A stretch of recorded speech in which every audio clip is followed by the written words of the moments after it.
Kia ora. Welcome to Baptist People. My name's Charles Hewlett. And I'm Kathryn Hislop.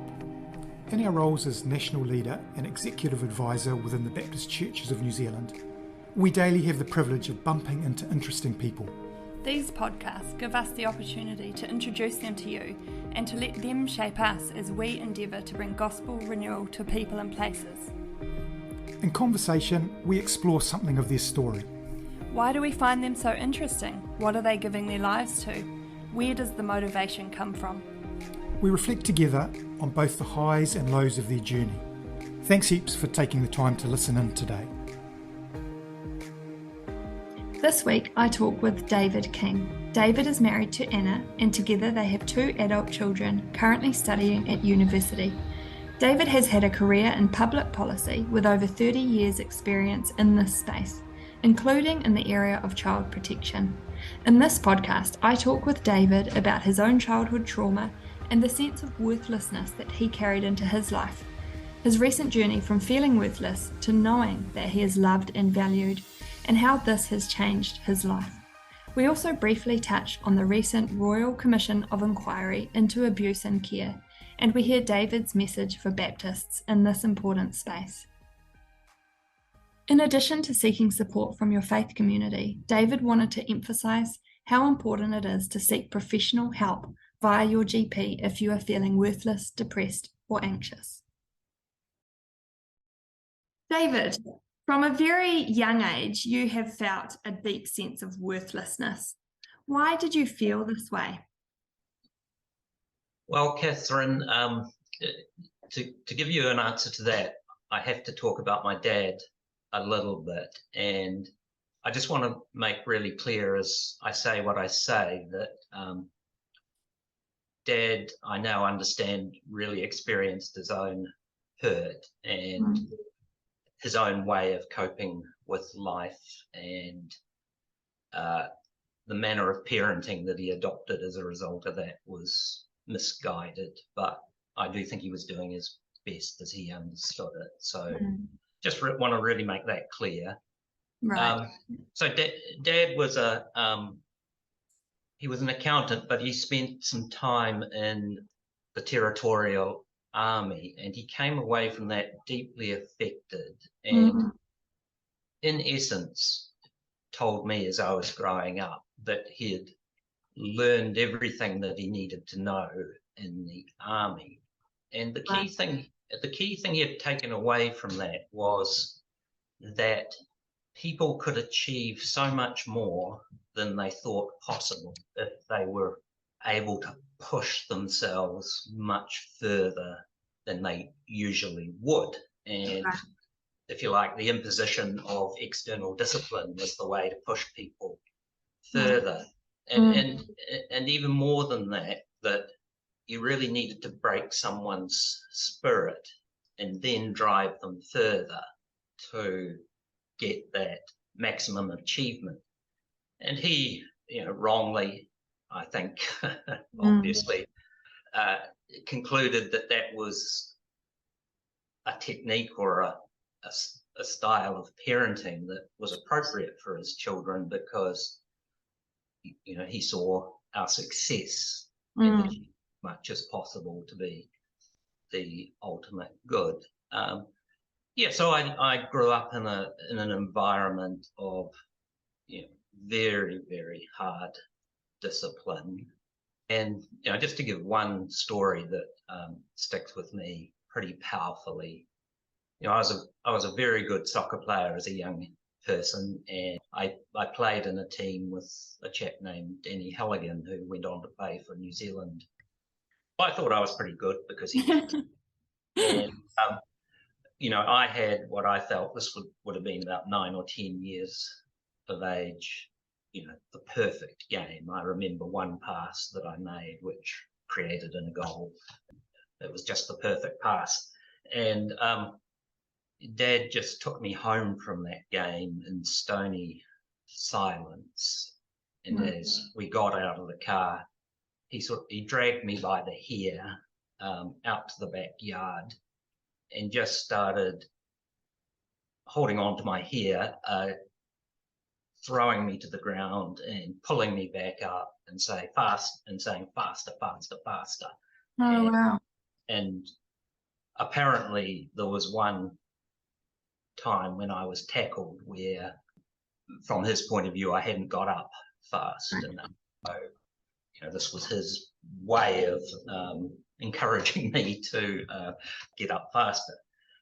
So, as a result of a number of incidents like that, and just an ongoing sort of unhealthy environment at home, I ended up, coming into adolescence with a real sense that I wasn't good enough, never be good enough, and just terrified that I could be rejected by anyone for any reason.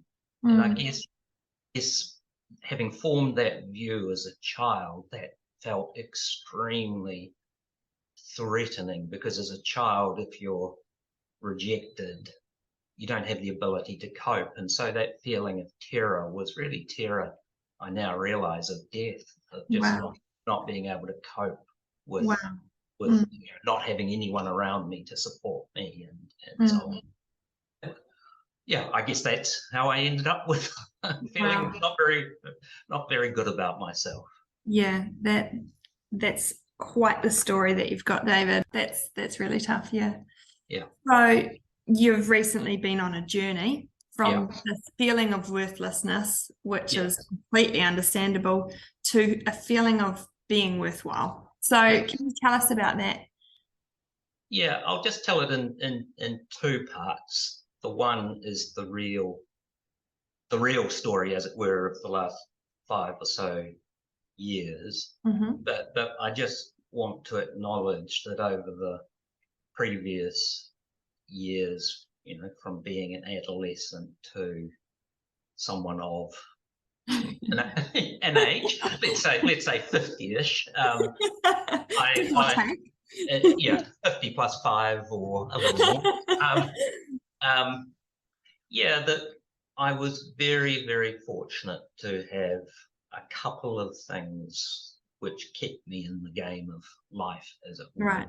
I could have really gone off the rails and potentially actually ended up dead, I guess. And, one, I was fortunate to meet a professor of English who showed me some kindness and encouraged me in education. And by hanging on to education, I was able to, I guess, get a job and develop a career in the public service and so on. And that was just totally by chance that I met this person.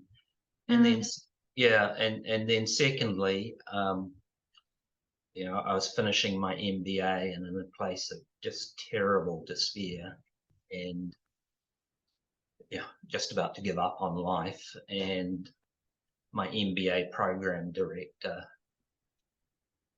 he essentially said to me, I don't think you're going to be very much good for business, but you do have a bit of a brain and you might be able to work with someone like the Treasury.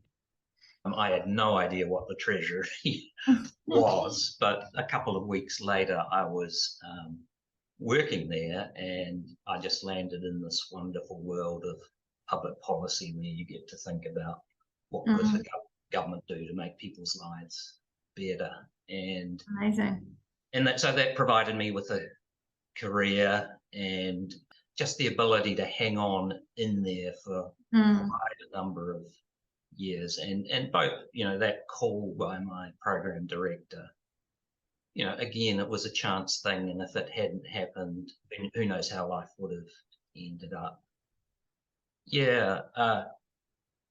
So as I say, a considerable number of years pursuing a career, but all the time feeling like I was wearing a mask and not really being myself, and having this just terrible underlying feeling of being no good and inadequate and being vulnerable to being rejected, and rejection just had those huge consequences in my mind, as I said before.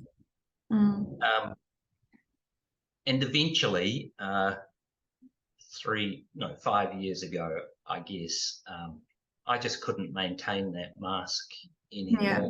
I was tired, and it just consumed so much energy, and I started getting really depressed and anxious and unable to work.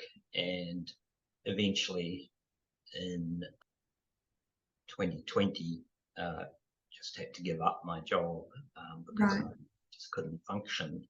And, I got to the point where, I'd be catching the bus into work, just having forced myself to get up. And by the time I got to work, I was just such a mess. I just literally crossed the road and caught the bus back home. So wow, it was just awful, really.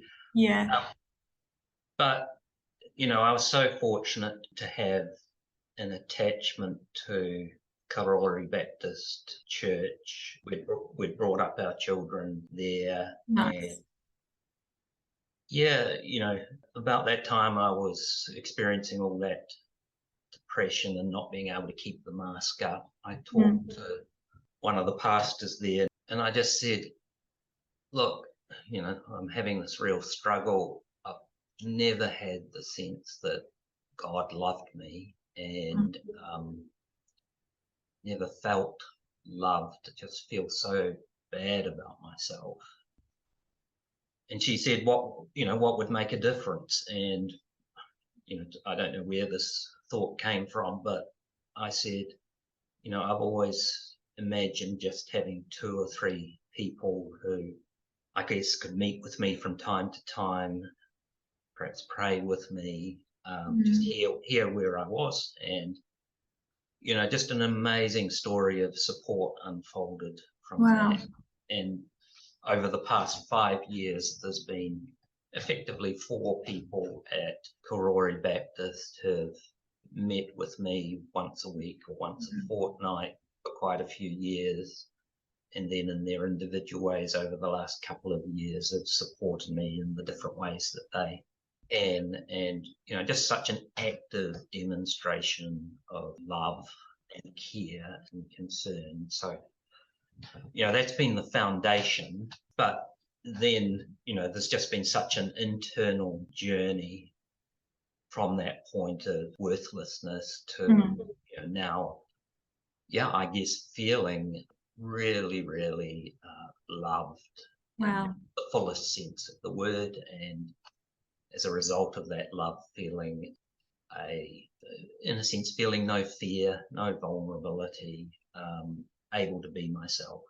And just to, describe, if you like, the key steps in that journey, prayer was the key thing.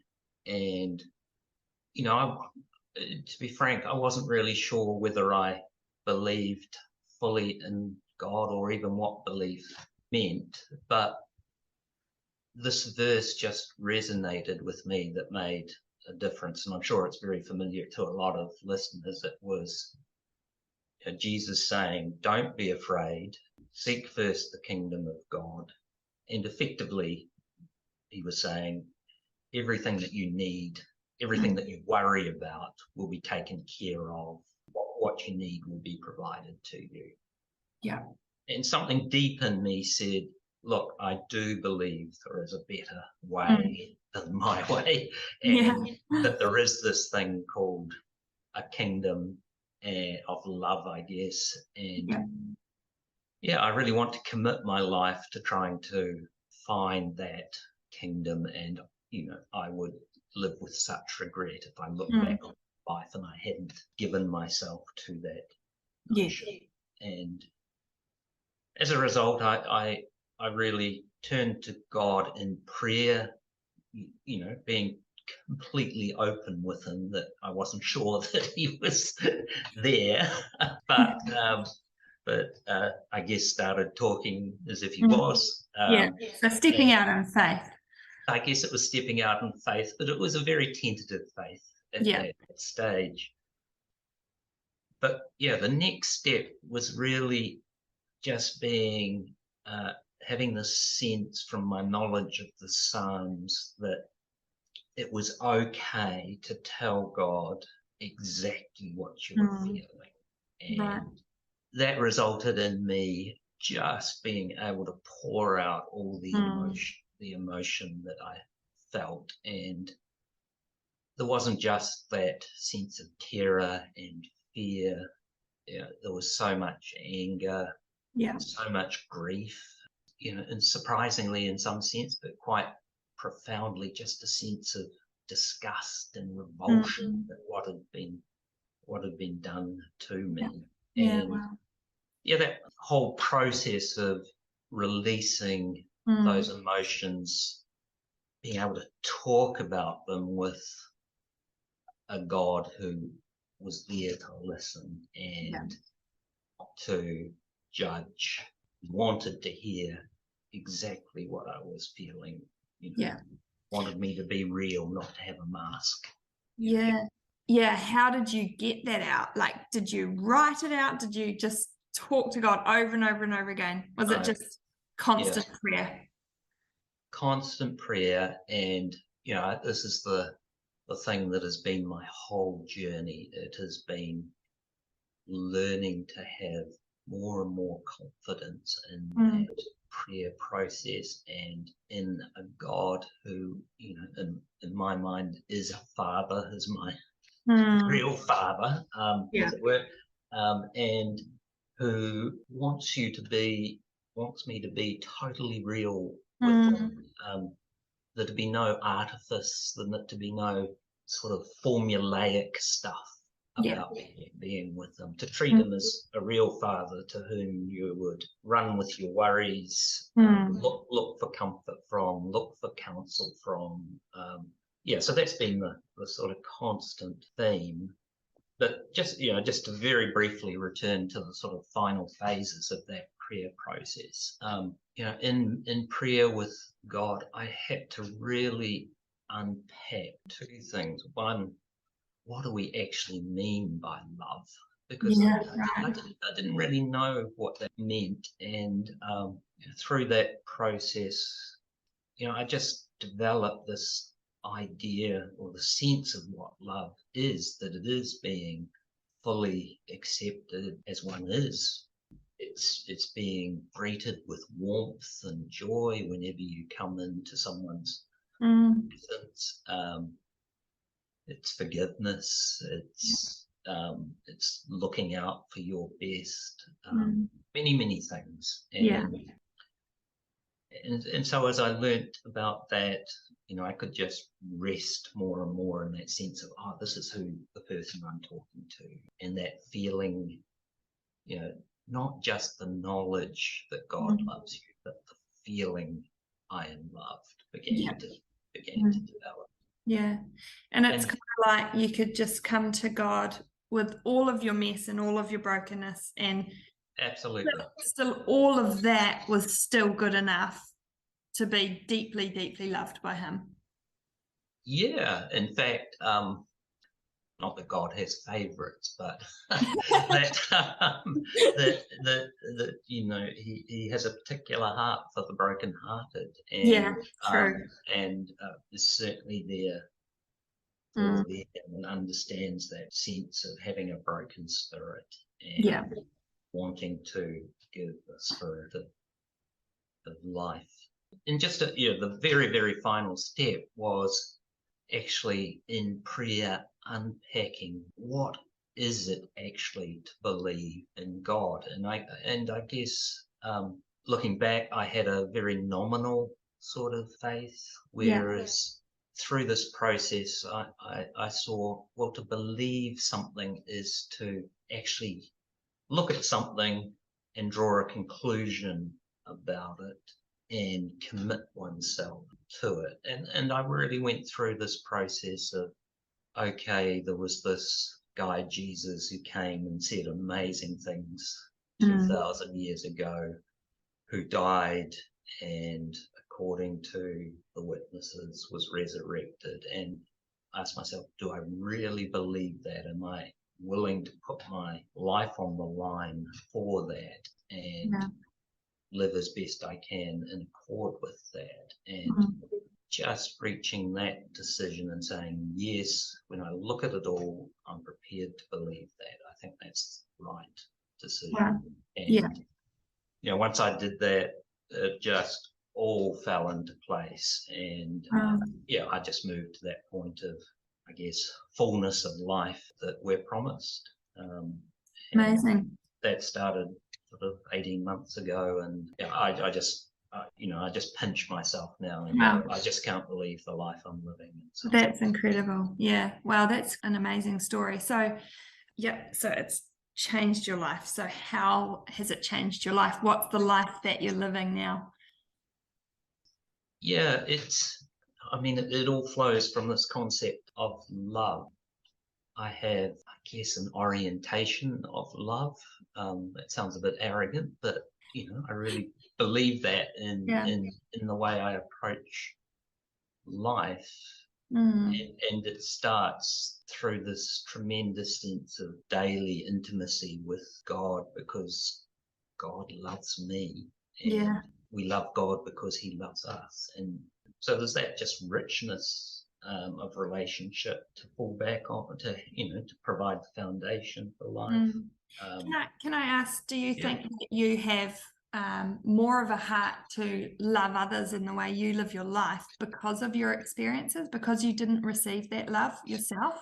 I certainly really identify with people who, I guess, have suffering in their life, and in particular with people who've gone through child abuse and childhood trauma. And I was really privileged last year to be able to work on child abuse policy as the government was doing some reforms. Not that I agreed with those reforms, but I worked in opposition to them, and that had a real sense of satisfaction about it.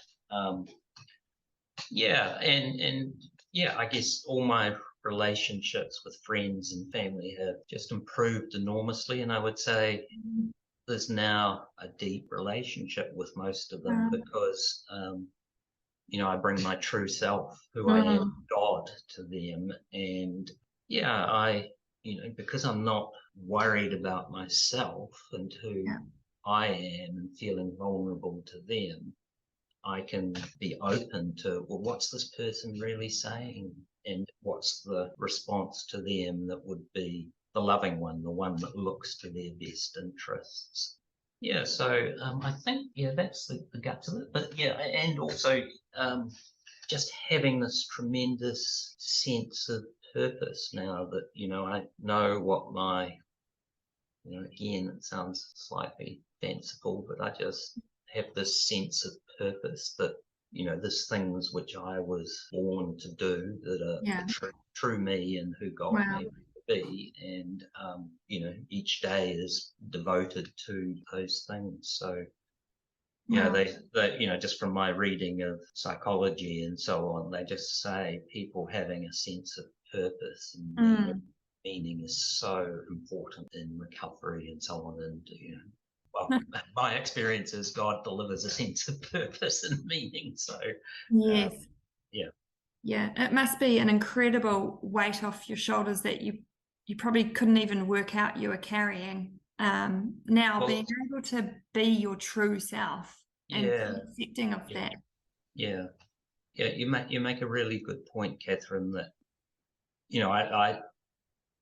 I talk, I think, reasonably clearly about my experience now, but that's because I've learned to understand and articulate what my experience has been in recent years. But as the child and as the young adult moving through life, you're carrying these wounds that you can't even give voice to or give words to, because you just don't have the vocabulary, or you weren't allowed to express your emotions. And yeah, the burden of that is just having all that trauma locked inside oneself is just awful. So yeah, the sense of a weight off my shoulders is enormous. Wow. Yeah. That's incredible. So I know that, there'll be people listening to this podcast who have their own childhood trauma and just trauma through life that they need to unpack themselves. But there's also people who will be ministering to others who have this sort of trauma. So what would you say to those who struggle with that sense of worthlessness, and for those ministering to people who struggle with feeling worthy? Yeah, I guess well, let's start with those who really struggle and perhaps, that childhood trauma is a big part of it. Although I think many people feel a sense of a lack of value anyway, no matter, even if we've had the best childhood, it's sort of part of being human in a way. Yeah. But for those who really struggle, I would say, look, no matter how hard it is to believe it, you really are not worthless. You are worthwhile. Yeah. No matter how hard it is to believe it, there is actually a pathway through it, a path where you are led to a place where you can not just know in a sort of rational sense that you are loved and worthwhile, but in a deep way and complete way. And, I would encourage, anyone who's a Christian or interested in exploring Christianity to, as a route to finding that love, just start with, I guess, reach out to the people, in church who should hopefully be able to provide support. And yeah, if you can find a way to start talking to God without any worry about doing it the right way, that the path will open up. I'm really, really positive about that. For those who are ministering to people who have got this sense of worthlessness in their lives, I guess the key thing to say is just don't underestimate at all how hard it is to find this sense of worthiness. It sort of hardwires itself into the brain, and it is a real journey to move out of that trauma into a place of love. And so, yes, please, glib answers just won't work. As a church community, through your ministry role in this area, wrap support around people in these positions as much as you can and as much as they are comfortable with, and just keep letting them know that you are there. And, it's been very, very striking to me. People say sometimes Christians are no different to anyone else. It's been so striking to me, the difference in the Christian response to me than, if you like, the secular response. There are people who, are secular, who care about me clearly, and have been supports, but the level of commitment from my Christian community, my Karori Baptist community, it is a testimony, I think, to and a presentation of what kingdom life is about, I think. Yeah, that's incredible. It is a different world from this world.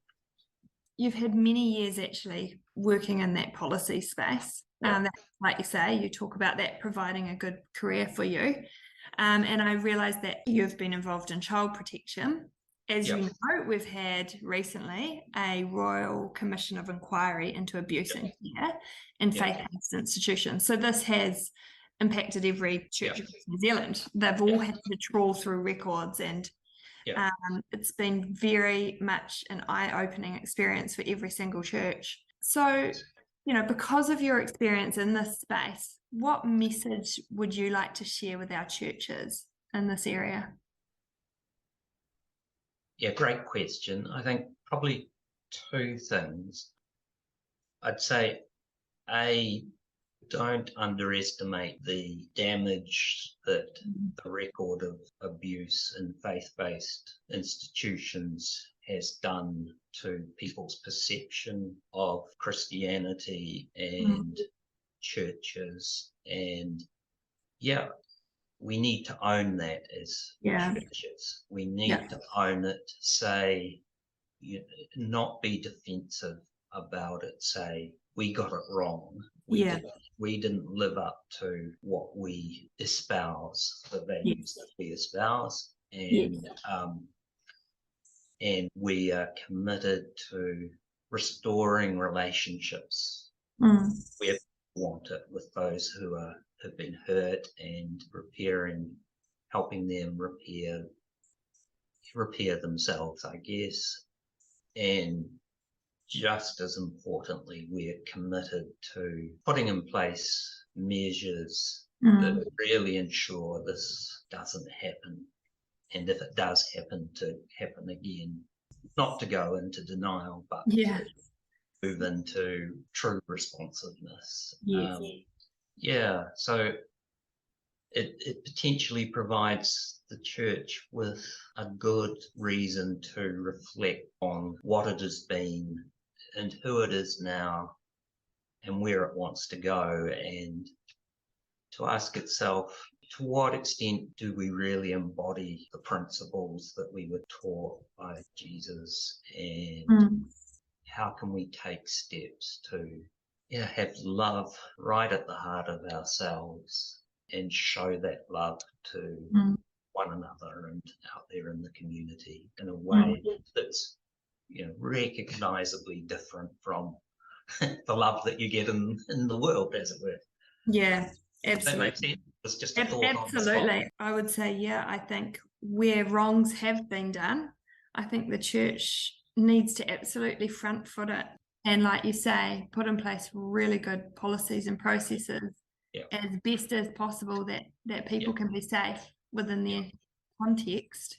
And I think, say 20, 30 years ago, the way perhaps churches used to deal with conflict or, these types of issues, it was almost like there was this sort of thinking that if you cannot get involved in all the complaints and all of that, then you can focus on mission.